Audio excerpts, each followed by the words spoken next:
अतिशय सोप्या पद्धतीने आणि झटपट मूगडाळीचा मऊ लुसलुशीत हलवा किंवा शिरा कसा बनवायचा ते मी आज तुम्हाला दाखवणार आहे.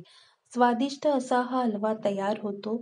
चला तर मग वेळ न घालवता लगेचच रेसिपीला सुरुवात करूया. नमस्कार, मी प्रणिता. किचन विथ प्रणितामध्ये तुम्हा सर्वांचं मनापासून खूप खूप स्वागत. सर्वात आधी इथे मी घरातील एका वाटीचा वापर करून 1 वाटी इतकी पिवळी मुगाची डाळ घेतलेली आहे. जी आपण नेहमी वरणासाठी वापरतो त्याच डाळीचा आज आपल्याला इथे वापर करायचा आहे. डाळ आपल्याला पाण्याने स्वच्छ धुवून घ्यायची आहे आणि एका चाळणीमध्ये काढून घ्यायची आहे. डाळ अशी चाळणीमध्ये काढल्याने एक्स्ट्राचं जे पाणी असतं ते निघून जातं. डाळीतील पाणी निथळून झाल्यानंतर आपल्याला डाळ भाजून घ्यायची आहे. त्यासाठी मी गॅसवर कढई ठेवलेली आहे आणि त्यामध्ये डाळ भाजून घेणार आहे. हलकासा रंग बदलेपर्यंत आपल्याला डाळ भाजून घ्यायची आहे. डाळ भाजल्याने आपला हलवा सुद्धा खमंग होतो. डाळ भाजून झाल्यानंतर आपल्याला डाळ एका भांड्यामध्ये काढून थंड करायला ठेवायची आहे. डाळ थंड झाल्यानंतर आपल्याला मिक्सरला वाटून घ्यायची आहे. जास्त बारीक वाटायची नाही. ज्याप्रमाणे आपला उपम्याचा रवा असतो त्याप्रमाणे टेक्स्चर ठेवायचं आहे.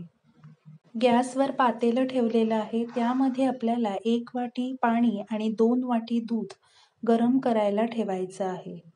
पाणी घातल्यामुळे डाळ छान फुलली जाते.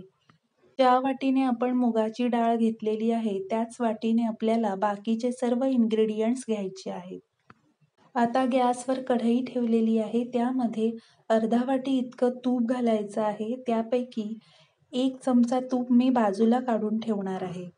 तूप गरम झालं की त्यामध्ये आपल्याला मिक्सरला वाटून घेतलेली डाळ घालून परतवून घ्यायची आहे.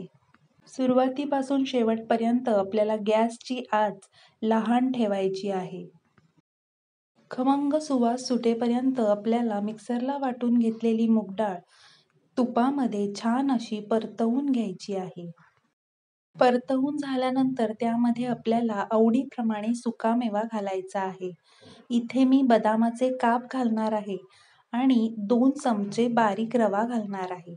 रवा घातल्यामुळे आपल्या मूगडाळीच्या शिऱ्याला छान असं टेक्स्चर येतं.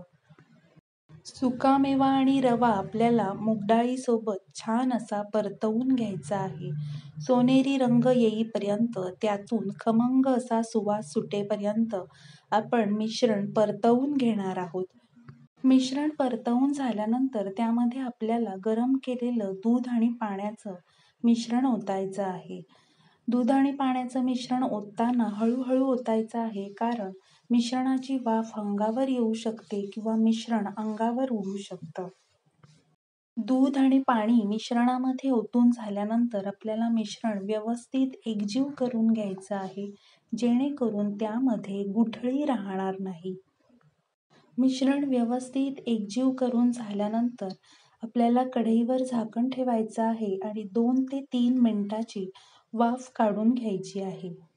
3 मिनिटानंतर कढईवरचं झाकण काढायचं आहे आणि पुन्हा एकदा मिश्रण हलवून घ्यायचं आहे. इथे आपली डाळ आणि रवा छान असा फुलून आलेला आहे, मस्त शिजलेला आहे. आता यामध्ये आपल्याला मगाशी मी जे 1 चमचा तूप बाजूला काढून ठेवलेलं ते तूप यामध्ये घालायचं आहे आणि पुन्हा एकदा व्यवस्थित एकजीव करून घ्यायचं आहे. एकजीव करून झाल्यानंतर यामध्ये आपल्याला 1 वाटी इतकी साखर घालायची आहे आणि साखर मिक्स करून घ्यायची आहे. ज्या वाटीने मी मुगाची डाळ घेतलेली आहे त्याच वाटीने आपल्याला इथे साखर घ्यायची आहे. साखर व्यवस्थित एकजीव करून झाल्यानंतर आपल्याला पुन्हा एकदा कढईवर झाकण ठेवायचं आहे आणि 2 मिनिटाची वाफ काढून घ्यायची आहे. 2 मिनिटानंतर कढईवरचं झाकण काढायचं आहे आणि त्यामध्ये आपल्याला अर्धा चमचा इतकी वेलची पावडर घालायची आहे आणि व्यवस्थित एकजीव करून घ्यायची आहे. आता आपला मऊ लुसलुशीत दाणेदार मूगडाळीचा हलवा तयार झालेला आहे. रेसिपी आवडली असेल तर लाईक आणि शेअर करा. किचन विथ प्रणिताला सबस्क्राईब करायला विसरू नका. सोबतच नोटिफिकेशनचं ऑलचं बटन दाबा, जेणेकरून माझ्या अशाच सर्व रेसिपी तुम्हाला पाहायला मिळतील. चला तर मग पुन्हा भेटूया पुढच्या रेसिपीमध्ये. धन्यवाद.